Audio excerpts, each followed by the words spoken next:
Então vamos a isto. Feliz Natal. A Reina Renata, coitada, sofria de arrenite e ressonava tanto que acordava assustada com o seu próprio ronco. E assim mal dormia. E o pior estava para vir. Apesar de muito nova, Renata era já uma reina real das eleitas entre tantas para puxar o tornó do Pai Natal. Lá para os lados da Finlândia, preparava-se a saída dos presentes de Natal e as reinas treinavam imenso, puxando prédios ou porta-aviões, pois tinham que fazer voar pelo céu de todo o mundo um tornó tão colossal, carregado de presentes da ordem dos muitos bilhões. Claro, mais pequeninos e mais baratos. Mesmo antes da partida, Renata estava exausta. Não dormia há 15 dias, trazia a cara caída e as pernas bambas e fracas.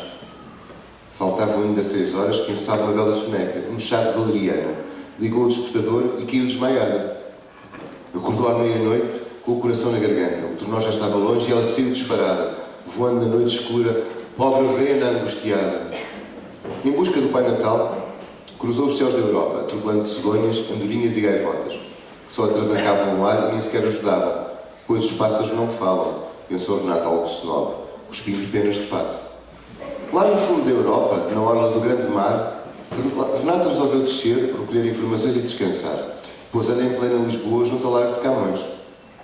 Através de uma magia que lhe ensinou sua mãe, disfarçou-se de mulher e disfarçou-se tão bem que um solitário poeta, à cata de algum milagre, a convidou para tomar um copo no bairro alto.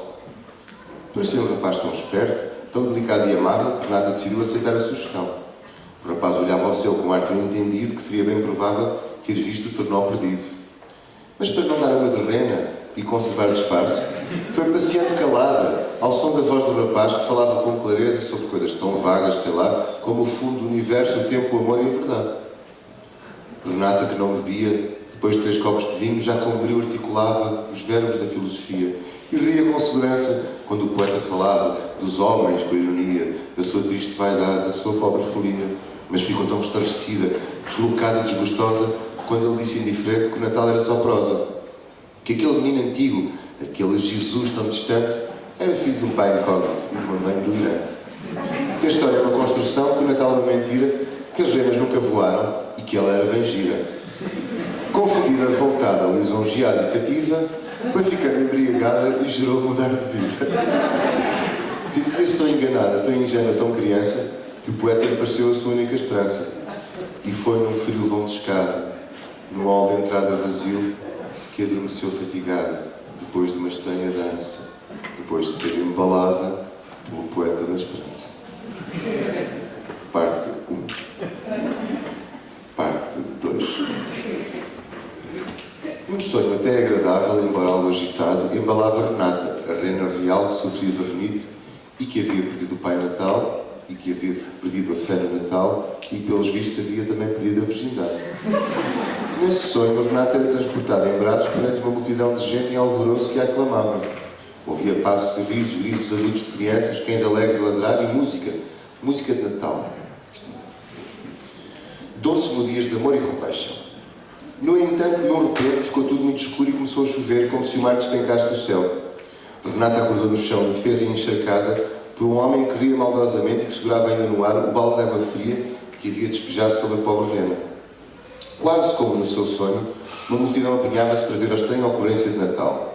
Uma rena em pleno bairro, com restos de batom no focinho, sapatos de luvas cascol e o que foi um belo vestidinho, já só cedo esfarrapada, onde ainda há pouco cabia uma mulher encantada. Assustada e atrapalhada em sapatinhos a lingerie, levantou-se de um relance, deu um berro lancinante, afastando a multidão, desembaraçou-se das roupas e, numa pirueta encarpada, levantou o voo picado em direção ao azul. Era dia de Natal, mas para Renata era o fim. O seu mundo havia descambado, a sua infância estava morta e, além de tudo, estava com uma dor de cabeça aterradora e uma sensação de estranheza com o seu próprio corpo. Daí que, de vez em quando, dava por si voando com a barriga para cima em direção à Finlândia. Mas que faço eu agora? Pensava Renata aflita. A ideia de encarar a família e os amigos e, pior do que tudo, a ideia de encarar o Pai Natal, que sabia sempre tudo o que se passava na cabeça de todos os que têm cabeça neste mundo, a ideia era insuportável. Era preciso ter calma e adiar a chegada, pensar o que fosse preciso até perceber com clareza o que fazer com tanta informação nova e complicada. Através de uma magia que o seu pai lhe ensinara, transformou-se num rapaz e deixou-se deambular numa cidade do norte, já no frio círculo ártico, junto à terra do Natal. Pensava tanto que era como se não pensasse, e adormecia quase todas as noites na mesa de algum bar, onde passara horas e horas a beber e a conversar com quem ia encontrando. Todas as noites, sem exceção, a mesma triste conclusão a assombrava. O Natal é uma mentira, o menino José filho de pai incógnito, uma mãe delirante, e as renas não voam. Renata, que agora respondia pelo nome de Renato, foi vivendo entre a vertiginosa e decadência. Renata, que agora respondia pelo nome de Renato, foi vivendo entre a vertiginosa decadência dos homens que afogam as suas dúvidas e medos na alegria amarga dos bares e no beco sem saída das noites sem consolo. Esta parte já sei de cor. A sua cama ia sendo improvisada nos telhados dos prédios altos e nas noites do ar, sem perceber como nem porquê, dava por si a cantar uma melodia que costumava ouvir na oficina dos brinquedos, lá da terra de Natal. É que as renas não cantam, pensava. E eu já não sei sequer o que sou, quanto mais o que vai ser de mim. E assim adormecia todas as noites, com um nó na garganta, de onde, de vez em quando, uma doce melodia, uma espécie de acalanto, a embalava para longe, para a terra da infância. Fim da parte 2. Eu acho mais vale contar isto tudo. Foi muito descoque, fazer suspense. Parte 3. Parte final, obrigado pela vossa atenção. Os meses foram passando, sem solução ao consolo, e a pobre Renata, que agora respondia pelo nome de Renato, começava a acreditar que iria ficar sempre assim, naquela condição triste, sem ser rena, sem ser gente, sem fé, futuro ou amor, sem passado nem presente. No entanto, calmamente, alguma coisa mudava. Um dia viu-se contente a passear pela estrada, contente por ver passar gente, por ouvir a passarada. Já não percebi nada. Como posso estar contente, pensava, mas a seguir concluía, se calhar as renas não pensam e eu ando é muito enganada. Pois estou de repente contente, sem ter resolvido nada. Renata não se importava de estar a ficar com barriga. Entre tantos homens barrigudos que patrulhavam os bares, devia ser da cerveja, da batata e da fadiga. Depois a noite caía e vinha a velha tristeza. Até que um belo serão, já um pouco embriagada, pôs-se a dançar sobre a mesa como quem não quer saber. E foi cair desmaiada na dura laje do chão. Coitada. Quando acordou num quartinho, junto a uma velha lareira, nem queria acreditar. Estava na casa das renas e tinha por companhia, sentado numa cadeira, o Pai Natal sorridente e duas das suas tias, com toalhas e água quente, cirandando sem parar. Estava de repente calma, mas extremamente dorida, com o fogo nas entranhas e com as pernas adormecidas.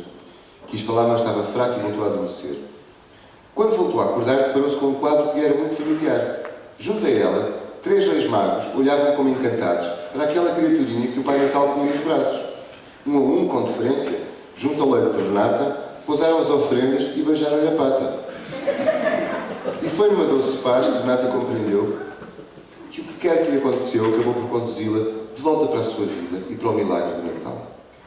Mesmo no fim deste conto, de repente, um duende apareceu, saltitando de alegria e fazendo uma grande festa, concluindo em tom de glória: se acreditares na outra história, por que não acreditar nesta?